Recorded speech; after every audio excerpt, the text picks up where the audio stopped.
আজকের এই সংবাদ সম্মেলনে এখন গুরুত্বপূর্ণ কথা বলবে, সামগ্রিক বিষয় তুলে ধরবে আজকের এই লিখিত বক্তব্যের প্রেক্ষাপটে আমাদের প্রতিনিধি সুশান্ত অধিকারী।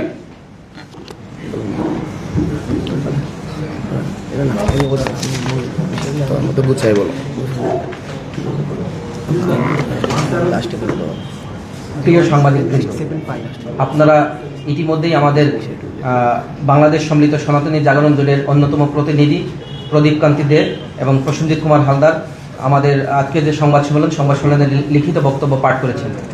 আমি লিখিত বক্তব্য পাঠের উপরে সংক্ষেপে কিছু আলোচনা করতে যাচ্ছি। আপনারা জানেন আজকে আমাদের সংবাদ সম্মেলনের যে বিষয়টা ছিল আসন্ন শারদীয় দুর্গাপূজার নিরাপত্তা, অন্তর্বর্তী সরকারের কাছে পেশকৃত 8 দফা দাবি বাস্তবায়ন, শ্রীমৎ চিন্ময় কৃষ্ণ দাস ব্রহ্মচারী সহ যারা আমাদের অন্যান্য নেতৃবৃন্দ আছেন এবং বৈষম্যমুক্ত এবং অসাম্প্রদায়িক তথা দেশ নির্মাণের দাবিতে আমরা যে আজকে সংবাদ সম্মেলন করছি তার উপরে আমি সংক্ষেপে আলোচনা করব। প্রিয় সাংবাদিকবৃন্দ, আপনারা জানেন যে দেশ স্বাধীনের পূর্ব থেকে 1947 সালে থেকে যে আমাদের সনাতনী সম্প্রদায়ের উপর যে নারকীয় তাণ্ডব, বিভিন্ন যে খারাপ গোষ্ঠীগুলো আছে বা যারা এই খারাপ কাজগুলো করে যাচ্ছেন, এরা যে বিভিন্নভাবে আমাদের দেশটাকে যে অসাম্প্রদায়িক করার চেষ্টা চালাচ্ছে, তারা বিভিন্ন সময় আমাদের 1947 বলেন, 1952 বলেন, 1976 বলেন, 1986 বলেন, 2001 সালের কথা আপনাদের হয়তো বা মনে আছেন, বরিশালের আগলঝাড়া এবং গোপালগঞ্জে যে নারকীয় তাণ্ডব চালিয়েছিল নির্বাচনের পরে।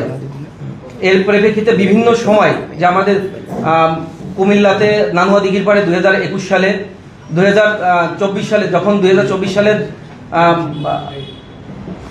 আমাদের বিগত সরকার পতনের পরে আমরা চিন্তা করেছিলাম যে আমাদের 2024 সালে দুর্গাপূজাটা নির্বিঘ্নে আমরা পরিচালনা করতে পারবো বা আমরা সুষ্ঠুভাবে সম্পন্ন করতে পারবো।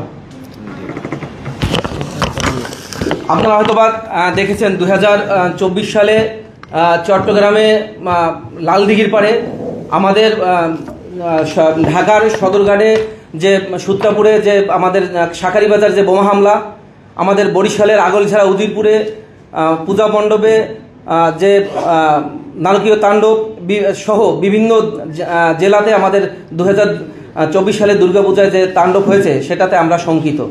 আপনারা হয়তোবা জানেন ইতিমধ্যেই আমাদের যে গাজীপুরে যে আমাদের কোনাবাড়িতে কালিয়াকরে যে ঘটনাটি ঘটল, প্রশাসন যেটাকে অতি সামান্যভাবে উপস্থাপন করার জন্য বা তাদের ব্যর্থতা আড়াল করার জন্য প্রতিমাটাকে বাতাসে ভেঙেছে বলে প্রচার করেছে।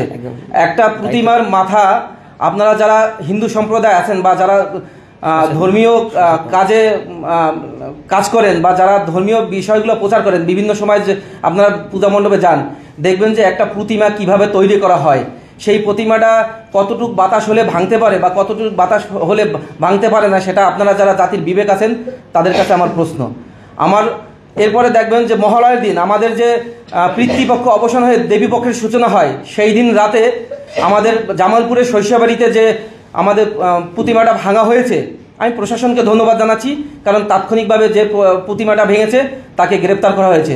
আমরা চাচ্ছি, আমরা যে শঙ্কিত আজকে 2025 সালের যে শারদীয় দুর্গাপূজা 33,000 মণ্ডপে যে আমাদের দুর্গাপূজা হবে, আমরা চাচ্ছি নির্বিঘ্নে এবং নিশ্চিন্তে যাতে আমাদের কোনো প্রতিমা পাহারা দিতে না হয়। ভাই, আমাদের প্রতিমা জামাত শিবির অথবা আওয়ামী লীগ বলেন, বিএনপি বলেন, এনসিপি বলেন, এরা কেন পাহারা দেবে? এই রাজনৈতিক দলগুলো কেন পাহারা দিতে হবে? কারণ হচ্ছে আমি এই দেশে জন্মগ্রহণ করেছি, এই দেশের নাগরিক আমার, এই দেশের পূজা পার্বণ অনুষ্ঠান, আমাদের মা বোনদের বিয়া বা কোনো ধর্মীয় অনুষ্ঠান করা আমাদের জন্মগত অধিকার, আমাদের নাগরিক অধিকার। আমাদের প্রতিমা কেন পাহারা দিতে হবে? আমার আজকে অন্তর্বর্তী সরকারের কাছে বা বিভিন্ন রাজনৈতিক দলের কাছে আমার এই একটা প্রশ্ন, আমাদের প্রতিমা কেন পাহারা দিতে? অন্যান্য সম্প্রদায়ের বিভিন্ন যে উপাসনালয় আছে সেগুলো তো আর পাহারা দিতে হয় না, কেন হিন্দু সম্প্রদায়ের আজকে প্রতিমা বা মন্দির পাহারা দিতে হবে? আপনারা হয়তো দেখবেন যে আমরা আমাদের আজকের যে লিখিত বক্তব্যের ভিতরে আমরা একটা বিষয় এনেছি। বিভিন্ন সময় বিভিন্ন গির্জা বা আমাদের যে কিছুদিন আগে যে আমাদের মুসলিম সম্প্রদায়ের কিছু মাজার আছে যারা মাজারপন্থী, তাদের মাজারগুলোকে বিভিন্নভাবে ভেঙেছে। হ্যাঁ, আমরা শেষ করবো।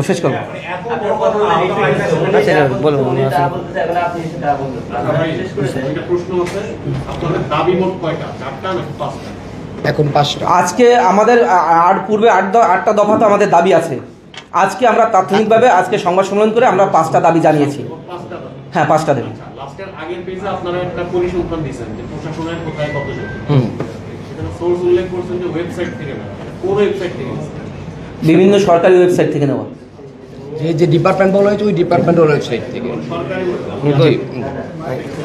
আমরা চাচ্ছি শুধু এইটাকে না, এই যেটা যে বৈষম্য বিরোধী আমাদের যে একটা কথা ছিল যে বৈষম্য বিরোধী ও অসাম্প্রদায়িক তথা দেশ নির্মাণের দাবিতে সংবাদ সম্মেলন।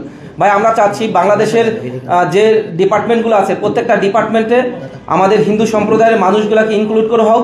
বিভিন্ন যে আমাদের যে কমিশনগুলো গঠন করেছে, এই রাষ্ট্র যখন অন্তর্বর্তী সরকার যখন ক্ষমতা নেয়, অন্তর্বর্তী সরকার কিছু কমিশন গঠন করেছে। আমরা চাচ্ছি এই প্রত্যেকটা কমিশনে হিন্দু সম্প্রদায়ের লোক অন্তর্ভুক্ত করা হোক। আপনারা একটা জানেন যে আমাদের সংবিধান সংস্কার কমিশন করা হয়েছে, সংবিধান সংস্কার কমিশনে আমাদের হিন্দু সম্প্রদায়ের কোনো প্রতিনিধি নাই। আমরা চাচ্ছি দেশের যত কটা সংস্কার কমিশন গঠন করেছে প্রত্যেকটা সংস্কার কমিশনে তথা দেশের যে মন্ত্রণালয়গুলি আছে প্রত্যেকটা মন্ত্রণালয়ে হিন্দু সম্প্রদায়ের মানুষজনকে ইনক্লুড করা হোক। আপনাদের এর ভিতরে দাবির ভিতরে একটা ছিল, যেটা আপনারা বলছেন যে ঝুঁকিপূর্ণ যে সমস্ত মন্দিরগুলি আছে সেটা কি উল্লেখ করা আছে যে আসলে কোনগুলি? আমরা ইতিমধ্যে এটা আরেকটি গত সংবাদ সম্মেলন আমরা এটা গভর্নমেন্টকে দিয়ে দিয়েছি। সেটা সংখ্যা কত এবং